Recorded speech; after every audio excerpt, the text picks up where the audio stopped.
dan bersamamu. Inilah Injil suci menurut Lukas. Dimuliakanlah Tuhan. Pada suatu ketika seorang Farisi mengundang Yesus makan di rumahnya. Yesus datang ke rumah orang Farisi itu lalu duduk makan. Di kota itu ada seorang wanita yang terkenal sebagai orang berdosa. Ketika mendengar bahwa Yesus sedang makan di rumah orang Farisi itu, datanglah ia membawa buli-buli bualam berisi minyak wangi. Sambil menangis, ia berdiri di belakang Yesus di kakinya, lalu membasahi kakinya dengan air matanya dan mukanya dengan rambutnya. Kemudian ia mencium kaki Yesus dan meminyakinya dengan minyak wangi.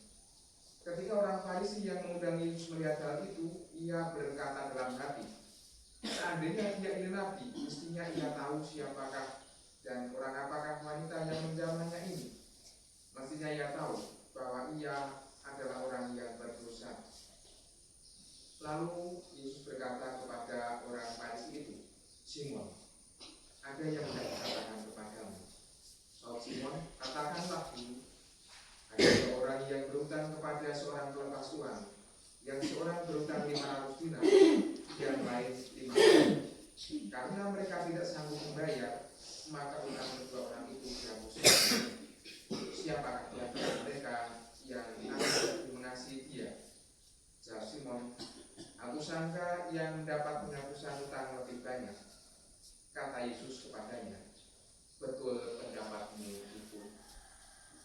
Demikianlah sabda Tuhan. Terima Kristus. Begitu ada seorang anak asrama yang dalam perjalanannya kami kenal ya lumayan baik nilainya di sekolah. Di asrama juga biasanya dia orang yang tekun. Nah, tapi kemudian dalam perjalanan ternyata melakukan kesalahan yang cukup fatal dan pada waktu itu harus dikeluarkan dari asrama. Saya sendiri pada waktu itu juga karena mengenal anak itu dekat menyesalkan hal itu. Mengapa anak ini sampai berbuat kesalahan yang begitu besar? Lalu anak itu tinggal di luar asrama, tetap sekolah, dan ternyata ketika dia tinggal di luar asrama menunjukkan sebuah sikap hidup yang tetap baik, bahkan yang mungkin juga menyadari kesalahannya dan menata hidupnya itu lebih baik, dan kemudian anak itu menjadi salah satu yang diambil kembali disekolahkan di Blitar dan sekarang sudah masuk seminari retorika di Palembang. Namanya tidak perlu saya sebutkan, tetapi saya sendiri tersentuh dengan cara hidupnya, sikap pertobatannya yang memang sungguh-sungguh nyata. Nah, kalau kita mendengarkan Injil yang tertulis hari ini oleh Lukas juga demikian.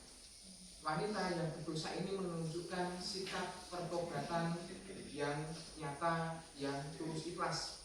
Maka Tuhan juga menghargai sikap pertobatan ini, tidak hanya kepada wanita ini tetapi kepada siapapun, bahkan lebih menghargai daripada sikap hidup orang yang sudah baik tetapi merasa hidupnya tidak memerlukan pertobatan. Maka ada 3 hal yang saya lakukan. Yang pertama, yang namanya sikap tobat yang tulus itu berharga di hadapan Tuhan. Sikap tobat yang tulus ikhlas itu juga memampukan setiap orang dipenuhi dengan berkat. Dan sikap tobat yang tulus ikhlas itu juga dapat memampukan kita membuka hati untuk semakin mengasihi Tuhan dan sesama.